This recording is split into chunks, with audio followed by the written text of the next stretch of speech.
2002 के दंगों का जिक्र करते हुए योगी आदित्यनाथ ने ये कहा कि दंगे हुए, संकल्प किया 2024 में वो जनवरी में संकल्प भी पूरा होगा, राम मंदिर भी वहीं पे बनाया जा रहा है। 6 दिसंबर को किसने सुप्रीम कोर्ट को जाकर झूठा वादा किया था और झूठा वादा करने के बाद आपने कहा कुछ नहीं होगा, बाबरी मस्जिद को आपने शहीद कर दिया। अगर 6 दिसंबर 1992 को बाबरी मस्जिद शहीद नहीं होती तो फिर कोर्ट का जजमेंट क्या आता?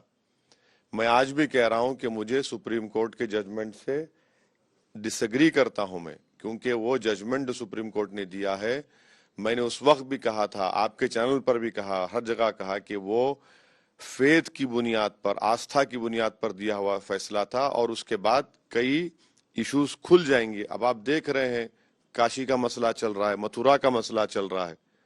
अगर 6 दिसंबर को बाबरी मस्जिद को डिमोलिश नहीं किया जाता तो कोर्ट का जजमेंट क्या आता?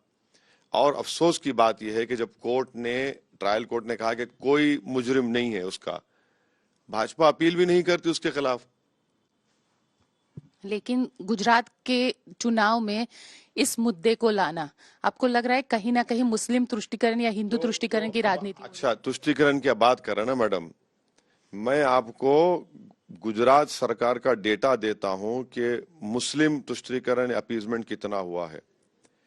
Percentage of Muslim enrolment primary school में 8.81, आबादी है 9% के ऊपर।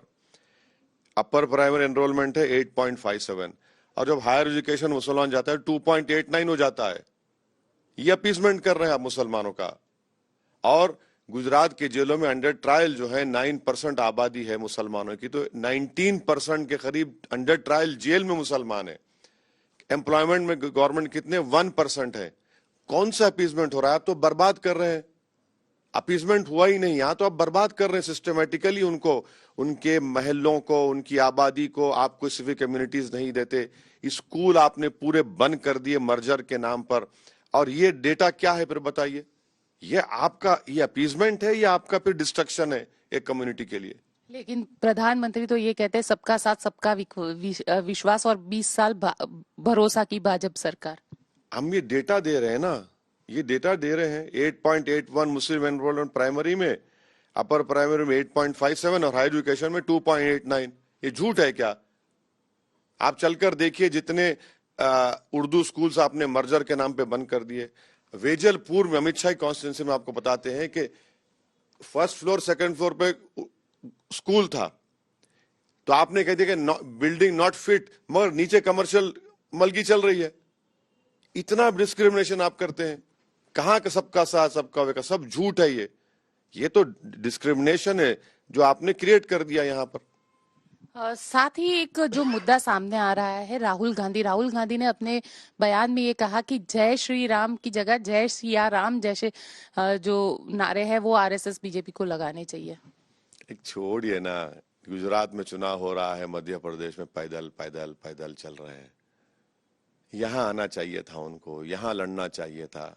आप चले गए, आप तो वॉक ओवर दे दिए भाजपा को। यहां पर आप जब पार्टी के इतने बड़े लीडर हैं अपनी पार्टी के, आप यहाँ पर है ही नहीं। आप तो कांग्रेस तो मैदान छोड़ के भाग गई गुजरात से, कुछ है ही नहीं यहाँ पर उनका। अब इस तरह का बयान दे रहे हैं, क्या क्या बोले जा रहे हैं। कभी किसी को बोलते एक्सरसाइज सिखाते हैं कैसे आरएसएस को रोका जाए, कभी ये कहते हैं। अब वो वही जाने वो क्या बोलते हैं क्या करते हैं, हम तो नहीं समझ सकते। वो कांग्रेस के कोई उनका जो स्पोक्स पर्सन होगा वही बतला पाएंगे कि वो क्या बोलना चाह रहे, क्या करना चाह रहे। ओवैसी जी, एक आपकी रैलियां होती है तो आपकी रैलियों में विरोध भी होता है। लोग जो है मुस्लिम बहुल इलाके में लोग आपको काले झंडे भी दिखाते हैं, गो बैक के नारे भी लगाते हैं। कम से कम मेरा नाम तो आ गया उनकी जबान पर, यानी हम उनके दिलो दिमाग में घुस चुके हैं। अब अगर हम कॉन्स्टिट्यूंसी में कैंपेन करते हैं तो आप एमएलए के घर के सामने से, कांग्रेस के एमएलए घर के सामने से जाते हैं तो एक तरफ पटाखे फूट रहे हैं, फूल बरसाए जा रहे हैं, तो ये बेचारे अपनी तकलीफ का इजहार कर रहे हैं, तो हमको कोई फर्क नहीं पड़ता। हमको कोई फर्क नहीं पड़ता। रिकॉर्ड देखिए, दरियापुर में यही एमएलए के घर के सामने 2020 में मुस्लिम महिलाओं को, गरीबों को पीटा गया था। उनको इतनी हिम्मत नहीं हुई कि घर से निकलकर उनको बचा सके, कुछ बोल सके। तो ये चलता है, डेमोक्रेसी है, मुझे इससे कोई फर्क नहीं पड़ता।